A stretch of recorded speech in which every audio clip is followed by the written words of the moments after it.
Kia ora. Welcome back to Video Drones, or if it's your first time, welcome. We talk about film. We love film. We live and we breathe it. Oh, we do. We do, and we certainly do. We've been away for a little while, and that is because of a couple of reasons. Nick had cancer. Should I show them all surgery? my scars? No, it's still pretty brutal. Two weeks ago, Nick had a big chunk of his kidney removed because they think there was cancer lurking inside of it. So that's been a bit of a... It hasn't been very fun, but yeah, you're bouncing back really well. Yeah. Keyhole surgery, it's a great thing. It's actually quite Cronenbergian that they use machines and they cut these little holes, and yeah, so it's all done by machine. Like very much like Crimes of the Future. Yeah. There's little robotic arms. There's all these incisions. Like, I thought there might be a couple, but there's like heaps. It looks like he's been stabbed by a maniac. 7 times. 7 times. Yeah, it's pretty gnarly. And I've been insanely busy because I make these earrings. I don't know if you can see it. It's like a snake and an apple, which is actually quite perfect for the review we're going to do, the movie we're going to do. And I got approached to the Christchurch Art Gallery. It's a big gallery, biggest one in the South Island, I think. And yes, yeah, probably. Yeah. And the woman that works at the gift shop said, "Oh, I like your earrings, I like your style." And then before I knew it, she'd commissioned a collection for the art gallery gift shop, which is huge honor, crazy, amazing, because I've only just started making this stuff. And so I had to learn how to actually properly bake clay and make sure it didn't fall apart and learn how to do jewelry stuff. So that was like 24/7 for a month. And I just dropped it off on Friday, so I've got a little bit of time and Nick's feeling better. So finally we can come back and start getting back on track with our reviews. And it was quite hard to pick the films. We've seen a lot of things. There's been so many good things coming out lately. We've had the Dharma TV show. We've had Speak No Evil, which is incredible. We should really definitely talk about that. But we have settled upon Blonde by Andrew Dominick, who is New Zealand born, just like us. For the first 2 years, then he moved to Melbourne, I think. I don't know if that really counts. Yeah. Yeah. He certainly sounds like an Aussie when he talks. Oh, he definitely does. Mate. He's got a very blunt way of speaking, which I love it. I love it. I mean, yeah, it's kind of Aussies and Puts Kiwis. people in their place. Yes, well, yeah. You've got to kind of have a thick skin. Very refreshing. Yeah, I like it. Reminds me of Lars. Lars is very kind of like says things just the way they are and deal with it. Lars is a bit shy too, though. He is shy, yeah, a little bit. But he can be quite like he's much more sensitive. Yeah. But he is quite outspoken and has quite a different way of delivering his communication.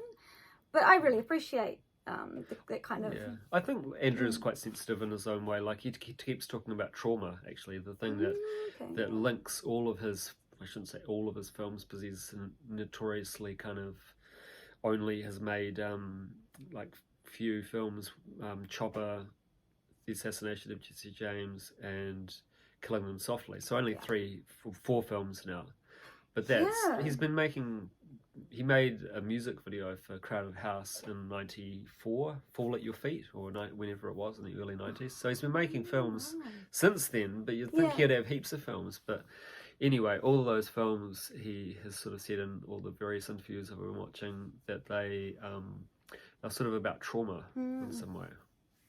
I enjoy films about trauma. Like, I have experienced a lot of trauma in my life, but if it's done well, I don't really find it triggering to watch traumatic things. It's all about how it's done. To be honest, the first time I tried to watch Chopper, I had to stop because the violence towards women in that film in particular was just too real for me at the time. I was definitely like, I really struggled with it. It's very cartoonish as well, so it's very gleeful in its violence. Yeah, there was just something about it I just couldn't handle at the time. I didn't like it as much, but I do. I love his other films. And I should probably watch Chopper again. I've seen it a couple of times and it was very well made, but... Yeah. And of course, Killing Them Softly, is that the name of it? That's really, I saw that quite recently thanks to Nick, and wow, like there's this really violent scene with Ray Liotta, and it's just so good, and there's these car scenes, and just visually it's gorgeous. It's a really, really, really interesting film. I liked it a lot. It was the first one of the first roles where Ray Liotta played someone who was being beaten up instead of doing the beating up, and he actually chose to play that role as well. Like, he was offered any role in the film, and he chose that, which everyone was quite surprised by. But yeah, Andrew Dominick's got a really good partnership going with Brad Pitt and his producing partner Dee Dee Gardner. I think for some reason I thought that it was because you know, when they were editing Assassination of Jesse James, the producers kind of wanted it to be more traditional, and this sort of war broke out over. Andrew had to kind of like fight to get his vision made, and or even I think it was like halfway through shooting that even happened, and so Brad Pitt had to kind of finance the rest of it. But I actually think, from reading about it now, that Brad Pitt had always been a producer on that film because he really wanted to play that role of Jesse James. But so yeah, he was a producer on Blonde as well, and I mean, I don't think it would have gotten made without him, really. And there's been a lot of pushback from Netflix because they said it was too sexual. It's their first like NC-17, which I didn't really which is like understand. the X rating, basically. It's like really, yeah. Like, I don't think it deserves that. It's a politically motivated censoring, I think. It's like it does. I mean, Ana Diarmas even has said that she knows she can like name plenty of other films that have been rated M or R or whatever that are way more offensive or graphic than that. So I mean, there isn't like an oral sex scene, but you don't actually see any penis flesh. So I don't know about that. And her being topless, well, heaps of movies have people topless. I mean, Games of Thrones, there was nudity everywhere, and I just don't really understand that rating. I think a big part of it is to do with the mood of the film, sort of how it's quite sort of bleak in a way, and for the nearly 3 hours long. But visually, it is utterly gorgeous, which is a really interesting juxtaposition to how the atmosphere. It's really interesting. I think he's one of the greatest living visual stylists, really. Yeah. Easily. Yeah, I hate to say it, but I think he's even sort of, because Lynch and Hitchcock are his two favourite directors, which is blimmin' good choices. It's funny because Lynch loves Hitchcock and Dominick loves Lynch and Hitchcock, but they're the best, you know, some of the very best directors in my opinion to love and to be inspired by. And those directors he was mentioning, there's a really cool YouTube interview with him. It's an hour long, and it's just him talking about Hitchcock, interviewed by this I think it's interesting, it's like a Croatian guy anyway, it's quite interesting. But yeah, he's talking about how those two directors are really concerned with trauma. All of their best films. Lynch is very much about trauma. Yeah. Very, very, very much. Yeah, he said no one else can do it like Lynch. Well, I can't remember the exact quote, but yeah, it's worth digging up. Yeah, I hate to say it, but like visually, he actually kind of outshines Lynch, like, which is something I never thought I could say, because to me, Lynch's visual style is just so gorgeous, but Dominick manages to make it even more experimental, more arty, more risk-taking. And it's so funny because someone was, you know, there's a lot of controversy and a lot of comments going on about this film right now, and it's been like a headache. But someone said that they thought he was wanky and he was trying to be art house, and I was like, I've seen lots of people saying pretentious. It's pretentious. But he's not trying to be art house. He is art house. That's what art house looks like. It's what he's always done. I think these are people who don't actually get art house, or they think art house isn't what they think that they've seen an art house film, but it's actually not. It's just a really basic bitch kind of film, you know. Just and this whole controversy, it's just part two of what happened in 2000 when this book was released. Blonde by Joyce Carol Oates. Look at the thickness of this thing. Yeah. We just got this. When I got it, and I as soon as I nearly opened 800 pages. As soon as I opened it, I thought, what a fascinating style she has. It's going to be quite easy to read. It's just so absorbing. Read a little bit if you want. Oh, I need my glasses. No. Hang on, I'll get my glasses. I've got my Dharma glasses. Yes. But this film, Blonde, was scored by Nick Cave. Yes. Who's a good friend now of Andrew Dominick, because Andrew Dominick's done those last two documentaries about Nick Cave, and during that time they've become really good friends. Even though Nick Cave and Warren Ellis did the soundtrack to Jesse James very good years soundtrack. back, and they also dated the same woman who Andrew Dominick is now married to and has Eskimo brothers and has a child with. Didn't even know what that term meant. It's a funny term. Actually, there should be Inuit brothers now, I guess. No. But yeah, it's basically means like if two guys or two women have slept with, I guess it's Inuit sisters if it's women. But if you sleep with the same person, it like creates this kind of bond between you apparently, which is quite. I don't know if that's sweet or sexist, but you know, it goes either way. So these glasses is sort of appropriate because Nick Cave and Warren Ellis also they scored Blonde, but they also scored Dharma. Yeah, my monster my both for Netflix. Dharma.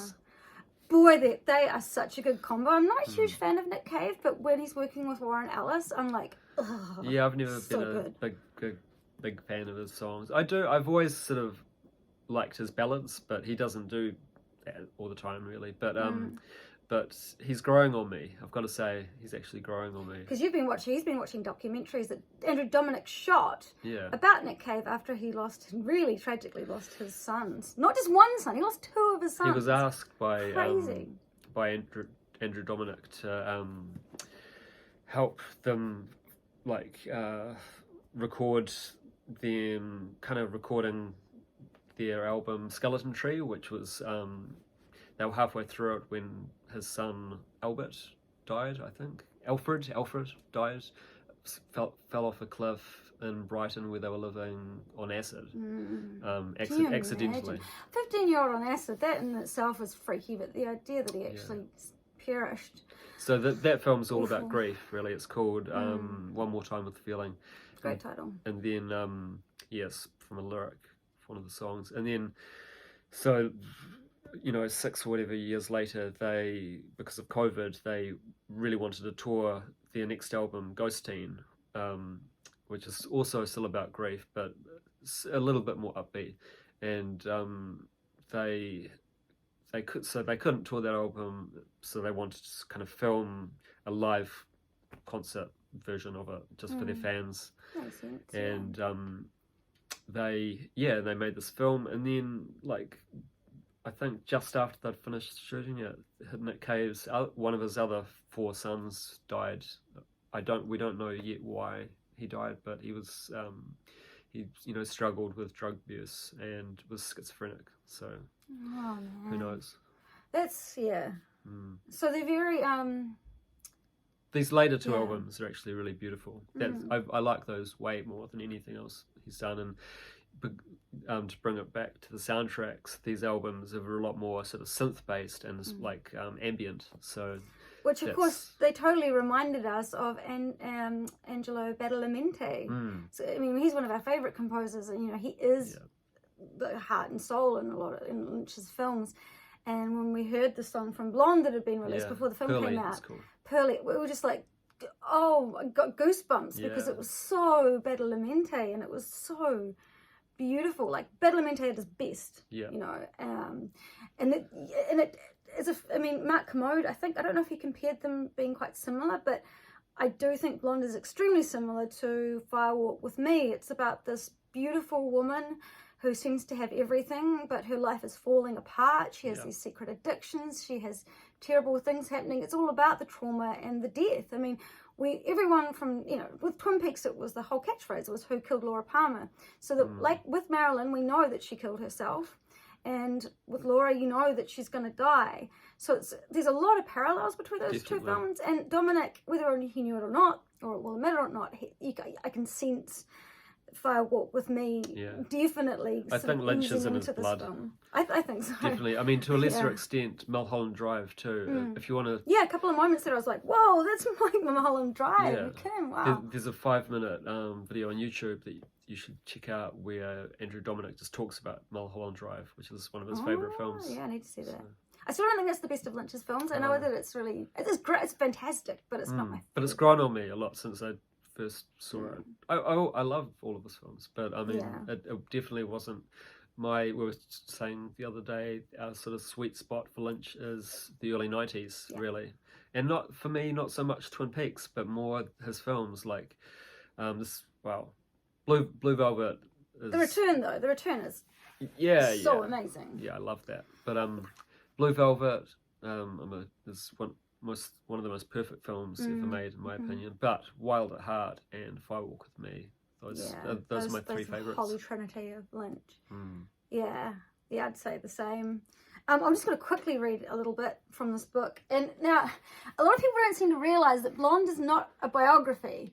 It's based on this book, which was very, very, very well researched, but it's still fiction. It's a novel. It's a novel. It's not like it's not exactly the same. It's kind of like knowing a lot of stuff about her life. Joyce Carol Oates, she kind of crafted this sort of fictional story that has some truths and some not. So people getting all outraged, but it's from this book. It's not meant to be a biopic. We've already got some really sterilized, dull biopics that there's Marilyn stuff out there, and it's really bland, and I can't bear to sit through them. So I should also mention that I've never been a big fan of Marilyn. Like, I never really thought, I was like, okay, she's that woman that everyone has purses of, and like I never disliked her, but I just wasn't that interested. And it's the sort of fans that she had. It's kind of like, I was like, I don't know, I don't know, just something about... She's become a bit of a totem for people who like Katharine Hepburn purses and stuff as those well. Sort of things, and that sort of stuff just really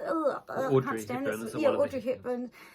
Like that just is just to me. So but this film made me go, whoa, okay, so Marilyn was actually very intelligent.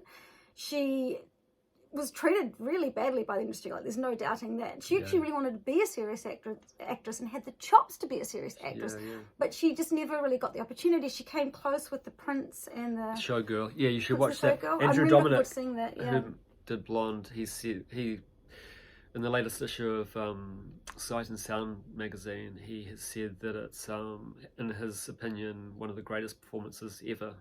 Wow. That was the one role that she was really happy about because she thought she was breaking out of the whole ditzy blonde role. But then, unfortunately, Laurence Olivier was really nasty about her in the press. I've always thought he's a prick. And he was just always a real jerk about it, and that really hurt her chances of being seen as a serious actress. Yeah, she definitely got typecast. He said that she's like a self-obsessed. He's some horrible word. He called her a bitch a lot. Yeah, a lot. He did. Apparently, he was really awful about her. There's a really horrible, silly, sanitized film called My Week with Marilyn, it's all about their relationship and the making of that film. But it's more about her very brief relationship with this guy who kind of was involved, who was like one of the crew members for the film or something. I couldn't bear watching it. It was very bland. Didn't like it. But I've come to have a lot of respect for Marilyn, and I've learned a lot more about her and the things that she did. She was quite remarkable, really. But clearly, she was not a happy person. She didn't have a happy life. She had a pretty rough upbringing. Yeah, her mother was pretty nuts. Paranoid schizophrenic, so not great. So there's mental health issues in the family. She was in the foster homes. She was sexually abused by one of her foster parents. Like, she had a really, really rough time. But yet she still managed to sort of rise to these great heights, though she never really got the sort of, I don't think she got paid anywhere near what she was really sort of should have been entitled to either. Yeah. She was pretty mistreated. She did a lot of comedies and musicals, and I think she could have done a lot more serious films. She did some really good ones. Like there's one called Niagara. Yeah, that's quite good. She is so charismatic. I was surprised at just how charismatic her presence, and of course Ana de Armas, she is. People are whining about her accent, but shush, can you even speak more than one language? So just again, it's based on a novel, so it doesn't have to be, Oh, I thought she embodied Marilyn like so well. It was such an incredible performance, and if she doesn't get an Oscar, it's going to be like Ellen Burstyn and Cheryl Lee from Fire Walk with Me all over again. It's like these incredible, because I think these incredible performances by these incredible actresses, but because what they're doing is a little bit edgy, a little bit of outside. It's a bit too dark for the Academy. Things have always been. I mean, that's why horror films aren't treated seriously. Which is ridiculous. I mean, unless it's a film like Get Out, but let's not go there. I think Get Out's good, actually. I love Get Out. But I don't think it's deserving of an Oscar. It's like the message is a really powerful message. I thought it deserved an Oscar. But yeah. I did not like Us. I thought that was actually very funny, and I didn't find it scary at all. It wasn't really. I mean, maybe if you like Spielberg-y kind of movies, you might like it, but we don't. But it's not even that good, and I don't like Spielberg. Really, No. There's a couple of. I just think he's very overrated. I like the actors a lot, but yeah, it just didn't really work for me. Anyway, so this is a little tiny excerpt that I just randomly opened the book to. For 3 years, Norma Jean had politely declined offers Otto had brought her to do nude features from Yank, Peak, Swank, and Sir. Yank, Peak. Yank, a magazine called Mank. Can you imagine it? And some others for far more money than she'd now be getting from Ace Hollywood calendars, a measly $50. Otto would receive $900 for the photo shoot, and he kept the negatives, but he didn't need to tell Norma Jean that. She'd gotten behind in rent now that she was no longer living at the subsidised studio club, but in a furnished room in West Hollywood, she'd had to buy a second-hand car to get around LA, and the car had been repossessed for $50 just this week. So it's like, it's almost like conversational kind of, just very matter of fact, but it's probably not the best example of the writing, but it's not very flowery writing. I think there are bits from her point of view, and Andrew Dominick has said so many times that he wanted the entire film to be through her eyes, and that's why it's so traumatic, because she's dealing with all that trauma. And she does go on about the tearful father. So there's a part of Blonde where she's getting letters from her father, and that's a big part of this book. And she calls all her husbands or daddy, partners daddy, which that's a really big thing these days for women to call people daddy. So I don't know why people are getting so uppity about it. Everyone's like, oh, why she keeps saying daddy? And I'm like, have you seen the internet recently? Like, everyone's calling everybody daddy. So it seems like a really interesting book, and it's considered a feminist book, and the author herself has said that she considers this like a Me Too film. She's very supportive of the film. She's very supportive of it. And she was like, how, she wasn't quite sure how it happened that a man could direct one of the most feminist films ever. Yeah. But the general consensus seems to be that it is sexist and degrading and demeaning, and she's just getting traumatized, and why would you do that to her? And I don't know, like, we've already seen the sanitized versions of her life, and this is a woman that killed herself. She's making up for lost time, I think. I don't know, like, I think that there's room for a film like this, and like I said, like, I came out kind of, I maybe because I'm not a super fan, but I don't think I'd ever be the sort of person to look at someone with 2 rose-tinted glasses in that respect. But after watching it, I really was far more interested in her. I realised she was far more interesting and complex than I'd ever realised.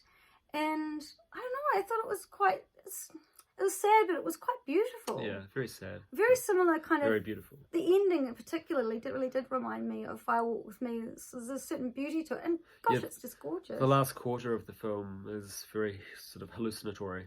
It is a horror. That's the thing people aren't getting. And maybe that's a little bit on whoever made the trailer for sort of trying to depict it as something that's not as dark. But I mean, I don't know. Everyone's talking about it now. They started talking about it as soon as it came out. So it's not like people should be blundering into it, not knowing what it's all about. I don't think it's that scandalous. I just think that people don't like their imaginary heroes to be shown in different lights. And I think that's just odd. A bit of controversy is always healthy for a film, I think, because it means more people are going to want to see it. It's true. It's number 1 on Netflix, and so is Dharma, which people are really unhappy about. Well, I'm glad because, not about Dharma, but because, Andrew Dominick's films haven't really made much money.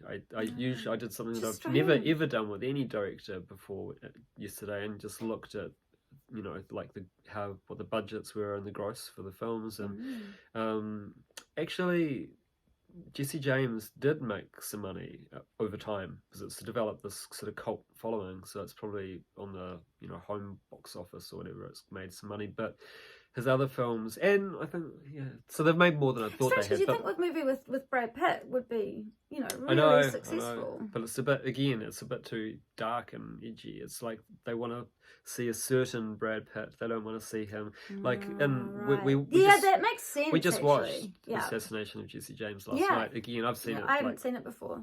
My parents are big fans, so. And they recommended it to me, and I thought, okay, well, and it was funny because it was weird that they didn't know anything about Blonde coming out, but they were like, oh, you should see this movie, it's really good. Timing. So it was quite weird timing. But I've seen it like more than 20 times, probably like 40 times or something. But he's a very unlikable character. There's a scene with him beating up a child. Yeah. Like, it's like, wow, really what pulling a his ear dick.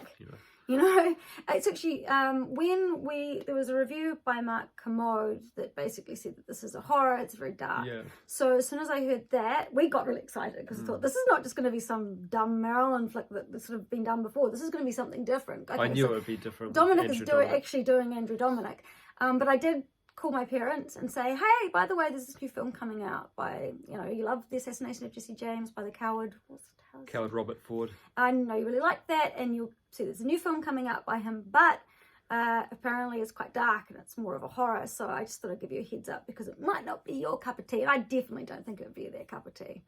I do not think they would like it. But I mean, I just some reviewer described, so you see this one scene where you sort of see the inside of the vagina, like the vaginal canal, I guess, like the cervix. really cool, very inventive camera very inventive, and it's the inside of the body. If like women have cervixes, women have to, Americans are very. This is something Andrew Dominick has said that, and lots of people have said this over time. So true that Americans are so caught up about sexuality. They're so weird about sexuality. Like, what's the deal? They're just parts of our body, But at the same time, they're always trying to sell everything through sex. Yeah, and the other thing he said is that they're the biggest purveyors of pornography in the world. Of course they are. So, it doesn't make sense. But yeah, the cervix scene, I didn't find anything wrong with it. Any woman who's had a smear test is like, well, that's just what happens. It's just a part of our body. And it's not like it was explicit anyway. It's just the inside of her body. No one freaked out in like Uncut Gems when like there was a scene sort of coming up his butt or in his butt or something. No one freaked out about that. Yeah, there was a colonoscopy thing. No one freaked out about that. But for some reason, when it's a cervix, people get all weird and freaked out. And people have been offended about the fact that she was talking to her fetus. And I'm like, why? I still don't get that. I've been pregnant. I talk to my fetuses. That's kind of what you do. Like, I don't understand. What did they say though? Like, how can someone freak out about it? Oh, she's talking to a fetus. I don't know. Just that. They were like just sort of funny about her talking to her fetus. Angry about something else. Funny about like, I don't know, maybe the fact that like one of her fetuses. The fetus claimed it was always the same fetus. Sort of was kind of a bit not condemning of her, but kind of sad that it wasn't born, which I guess would probably peeve off some people who are like pro-choice or pro. If that fetus sort of had a pretty tough life if it had been born. Yeah, that was a really interesting thing that the film sort of went into too, is that she was so scared that her mother's mental illness would be in her, and if that was the case, would her child then suffer the same fate? So. I don't think it's an anti-abortion film at all. Like, it's just sort of just what it is. And to be honest, like, friends of mine that have had abortions, well, they said that it really helped them to sort of talk to the fetus and like, it's weird. The friends of mine that have had abortions that kind of just try to push it under the rug really, really struggle with it. But my friends that were more open about it and said that, I kind of talked to it and said that I was sorry, and they managed to move on with a lot more ease. So, I don't know, I don't see like that being a problem, but it's weird what people are getting uppity about.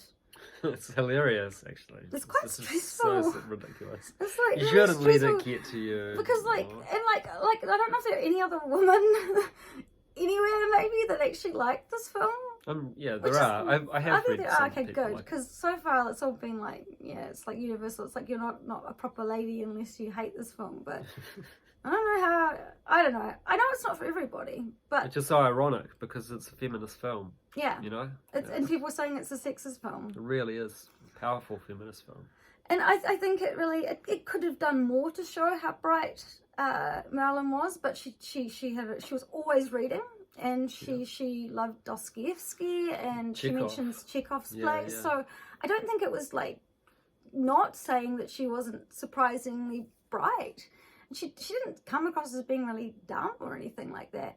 And there's some of the stuff is just so, like, gives me chills to think about. But there's a scene where she's doing this, the famous skirt scene when it blows up. And, there's all these sort of people, like, clustered around, kind of like leering at her. And then she's at this Hollywood event, and their faces actually start, like, warping. And stretching. Oh, it's so creepy. And when I was younger, I started getting really bad agoraphoria because I lived in quite a dodgy area, and I used to have to walk to the bus stops, and I was in my school uniform, and creepy guys would like yell at stuff at me out of the cars and like walk past and be all creepy. And a couple of times I actually had a visual hallucination where their faces just looked really extra scary. So I thought, that's actually kind of what it feels like to be leered at, and to have someone just try to reduce you to sex object and just treat you like a piece of meat. And I really appreciated seeing that. And I mean, the sex scenes, I don't think they were that explicit or that. I mean, I've seen far worse. Yeah. The rape scene was certainly not, there's a rape scene, which it certainly wasn't, it was awful. It is. But it was, at the same time, I think that it was actually done with a lot more sensitivity than I've seen a lot of other people try to do. It was a lot, it could have been a lot more graphic. It could have been a lot more violent, and it wasn't. It kind of held back, a bit like Dharma. Yeah, I was surprised. I was expecting something a lot worse. Yeah, we both were, because I mean, Fire Walk with Me is really quite explicit at times. Pretty full on. But I mean, they are heavy topics, and definitely it is a film about trauma. There aren't really scenes. There aren't light and fluffy scenes, and I'm sure, like in everybody's life, people who have had terrible lives, I'm sure they've all had moments of great happiness as well, and I'm sure Marilyn did as well. Yeah, and they showed that, I think, when she was with the playwright, Arthur Miller. Well, they did. That's what I mean, though. There was some happy the moments film isn't in about there. that, really. No. Like it all really is about. There isn't much laughter in the film, but it's not about that. She did have some. There's a beautiful moment with her and her two imaginary lovers. Well, I think she did know one of them in real life, but it's kind of imaginary threesome. Charlie Chaplin Jr. and Edward G. Robertson Jr. Which she did know, but it was pretty unlikely that she was having a sort of a threesome with them, and the two of them didn't seem to have any sort of homosexual proclivities. But there's this beautiful scene where they're sitting out on the beach and they're drinking champagne and looking at the stars. That's right. And there's this gorgeous scene with her and Henry Miller's character. They're sort of on the beach. She's so happy. Arthur Miller, sorry. I always get those two confused. Boring names. I've been to Henry Miller's cabin near Los Angeles. Wow. So yeah, I mean, it was very sad. She did, I think in real life as well, she did have to have she had some miscarriages, which I think was really hard for her. That was very sad. But yeah, I don't know, it's such a gorgeous and experimental film. And I really think that it could have been much more graphic, and it wasn't. I thought that was actually quite restrained, because I was like bracing myself, but it wasn't so bad. Talking more about the aesthetic of the film, I was saying to Hannah last night that, a lot of directors sort of asked, which part of the directing process do you like the most out of writing, filming or editing, and someone asked him that, and he said sound design, which you can totally see and hear in Blonde. It's amazing. If you see Killing Them Softly, the opening credits for that, it's amazing. Like the sound, and that's really, really, really special. So yeah, he's a strong involvement in that area of all of his films. I think that might be one of the big reasons I love his films so much, because I'm all about that sound design. Yeah. Sound design, practical effects. Like, to me, the film has got so much to do with what you hear and what's done with sound. And I get really excited when I see creative use. You're very sensitive to sound, like extremely. I'm told off a lot when I'm eating. I know, it's a thing. It's misophonia. Yes, it is a thing. I can't handle those sort of sounds. Sometimes I'm okay, and I'm quite a quiet eater. You're a quiet eater. It's just anyone eating or drinking. It really bugs me. So, yes, hearing is a really big part of. Yeah, my sense of hearing is very acute, and I pick up on a lot. And that's why I really would have loved to have seen Blonde on the big screen, or any of his films on the big screen, because you only can get so much at home. It was only on the big screen in the UK and America for 2 weeks before. It's so annoying. I would really, really love to have seen this on the big screen with all the proper sound and just visually. Well, it'll definitely become a cult film. So it'll probably, I think so, yeah. when we're 70 or 80, we'll be able to go and watch a cult screening of it. And I'm just waiting for the day, because everyone's like freaking out about it now and being really mean. But in 20, 30 years, everyone's going to be like, oh, it was a misunderstood masterpiece. Just like Fire Walk with Me, just like Crash, just like Ken Russell's films. Yeah. So we're just ahead of the pack. I'm sorry about it. But like the people who don't get it, and you just, but you know, we're just a bit along further down there. It will be seen. We're a bit more evolved than you. No, we like films that when films come out and they often get like a really, really bad reception, we're the people who are like, why? This is amazing. And then we wait, and then a few decades or a decade later, they're like, oh, it was really good. And we're like, yes, well, we said that at the time. Well, maybe we're just a bit more level-headed as well. I think a lot of people are reacting very passionately to this. Like, they're just watching it and they're getting all fiery about it. But it's, I mean, if they sat back and just saw it for what it is, did a little bit of research, they might enjoy it. I'm trying to think of like anyone that I think like is an icon to me that's like so saintly that I would be so outraged. And I guess Carl Sagan. I guess if I saw a film where people were saying that Carl Sagan was a dick, I'd get upset. But he was never a dick, so it's never going to happen. But they're not saying Marilyn's a dick either. No, but like she's an icon. She's like holy to them somehow. Yeah. And they're not saying she's a dick, but they're showing her suffering. Yeah.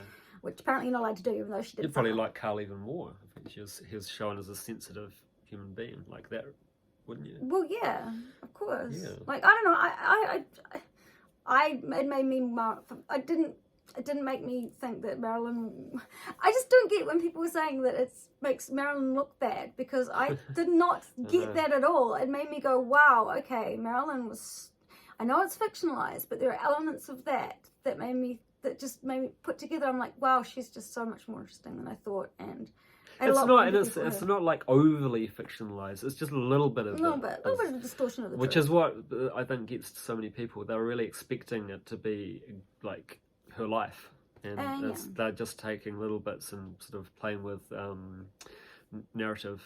Yeah, and I mean that's already been done. So why would they do it again? Yeah. So I do think all this controversy right now is kind of silly, and it'll be like Showgirls, you know. Well, Showgirls wasn't quite so risque, I suppose. No. But I mean, it was one of those films that people were really mean about, like Fire Walk with Me, but it was a great film, and we're just gonna have to wait for things to calm down, and for people, because it'll be a cult classic. It'll be essays will be written about it in 10, 20 years, saying about how fantastic it was, and he's definitely not trying to be art house. He is art house. He doesn't care about those sort of things. And luckily, he doesn't. He don't care. He's got a thick enough skin so that he can, you know. But it's still... He doesn't read reviews either. I think that's a very good idea. He said he used to when he was younger. They would really get under his skin if he read bad reviews. Yeah. But now he just doesn't. He said he might read them once he looking back on something when he's a bit further down the line. But he's not reading them at the moment. I think it's very wise, and because people aren't getting it. They're just not getting it. They don't want to get it, or they just it's just not their cup of tea. That's fine, but I don't know. I'm just worried that all this backlash will hurt Anna's chances of getting an Oscar, and I hate the Oscars and I hate everything they stand for, but she totally deserves one for this. She does. 100%. She almost has to now, right? Oh, Adrian Brody was the only person in that movie who could even slightly hold the same kind of charisma. Like, he was actually very good. He was very, very good. And they had a really good chemistry on screen. Yeah, he is the only person who had even like a little tiny iota of her presence and charisma. She is such an amazing actress, and I actually loved her accent. I thought it was really cute. They actually, interestingly, in post-production, tried to change her accent, digitally. Well, I don't know. It would be very interesting being on a fly on the wall to kind of see how they did that. But and Adrian Brody just seems like a really lovely person as well. You should watch the press conference for Blonde, where he says some really eloquent and beautiful things about Ana de Armas and just the film Blonde, and actually makes her cry at one point. Aww. It's very sweet. And Ana de Armas has said that she thinks it's a feminist film. So she's the one who's in the film. She thinks that. I think that should be enough. She also said that she felt really safe and she totally trusted Andrew Dominick, and she found the whole process really amazing. So she doesn't have any complaints. Yeah. So I don't know, if the main actress, if the lead actress says it's a feminist film and that she felt totally comfortable with the whole process and she felt supported and she trusted the director, maybe we should just lean into that a There's little bit. some great little short interviews with the two of them, Anna and Andrew Dominick, on YouTube, and they're quite funny. They're you know, Andrew calls her his greatest partner in crime. Yeah, she's just, wow. We watched, just quickly before we wrap it up, we watched, so Andrew Dominick apparently woke up one night and flicked on the TV and he watched this movie we Eli Roth. I like Eli Roth a lot actually. I like the first two Hostel films. He's never really lived up to the promise of those two. But yeah, he made this film called Knock Knock, which was like one of his first non-horror films. So it's still pretty It's sort of a silly thriller, really. So it's got Keanu Reeves, and he's home alone. His wife and his kids have gone away for a bit, and these two hot girls turn up, and he tries to resist them and stuff. It's kind of awful, really. Not for long. But then he has a shower sex threesome with them. And it's all like steamy, and then the girls don't go away, and they start getting really destructive, which is kind of quite cool. It's fun, but I just wish it was done better. Like, yeah, it was not a good film. It doesn't go anywhere. But Ana de Armas, who's very young in this film, wow, like you could, when she's on stage, when she's on the screen, you don't look at Keanu, you don't look at the other girl, you can't see anything, you can't even Andrew breathe. said he couldn't take his eyes off her, and he's been trying to do this film for 14 years. So when he saw her, he was like, "That's the girl. She's the girl." It's like Mulholland Drive she's the girl. That's the girl. That's the girl. So and honestly, I can just I think she's perfect for Marilyn. I think she's the best Marilyn. I don't think. I mean, Michelle Williams was fine, but I don't know. I don't think she looked like her. She looked like her, but she didn't have that charisma. No. That's something. Yeah, but I think that was a lot to do with the direction as well. It was such a boring film. I can't believe she got an Oscar.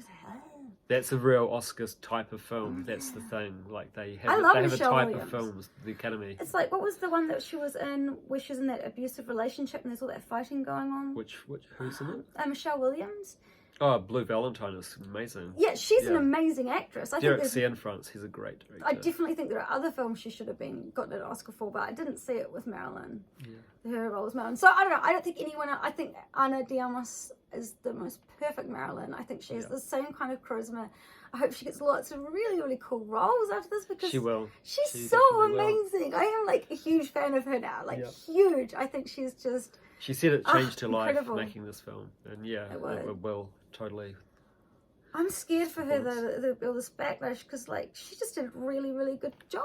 Like in the long run, it'll be a positive in the long run. thing. It's a bit like how well, it's not as bad as the Showgirls sort of thing with no. People aren't like saying it's embarrassing. Or most of the reviews, like the kind of level-headed people at least, even if they're saying they hate it, they're saying that technically it's like a beautifully directed film, and the performances are amazing. Yeah, so. They're all saying it looks amazing and she's amazing. So so I guess it's about time for us to. Who's the cinematographer again?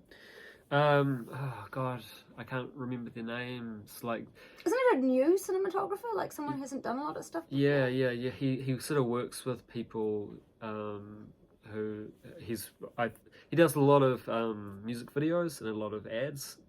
Because a lot of directors do, just to kind of make money, to kind of make to make their films. And I think this is someone that he met on a music video shoot, but don't quote me on that. But yeah, it's exciting to think that they're sort of an up-and-coming director of cinematography. It's really, really cool that he'll take a risk like that on a sort of a new-ish cinematographer, but talent is talent. So, and it's just so gorgeous to look at. So gorgeous. I know. Actually, they have done some other feature films, I think. But still, they're quite young, I think. So should we rate it? Yes. You go first. I give it a 9 out of 10. I do too. Because we normally we do 5 hearts each. Yeah. But this time we're just going to go for, that's what I want to give it a 9 out of 10 hearts. Yeah. For Blonde. Very special film to me. Yeah, I felt similarly about Firewalk with Me, which has become, that film like lives inside me. That's the first Lynch film I saw, and Nick showed it to me in high school, and it traumatized me. And I've never been so scared in all my life, even though I love horror. It's just a different kind of horror, but Lynch now just like, you know, got into my blood, and I feel like this is a very similar film. We did film class together, and I decided to do a lunchtime screening of it and scare all the pants off all the other kids. Yeah, you definitely managed that. But then also I was hooked. So, well, thanks for joining us, and let us know what you thought about it. Hopefully you liked it too. There were things that you liked about it. Yeah, tell us if you hate it as well. We'd love to hear any comments from you. Yes, that would be great.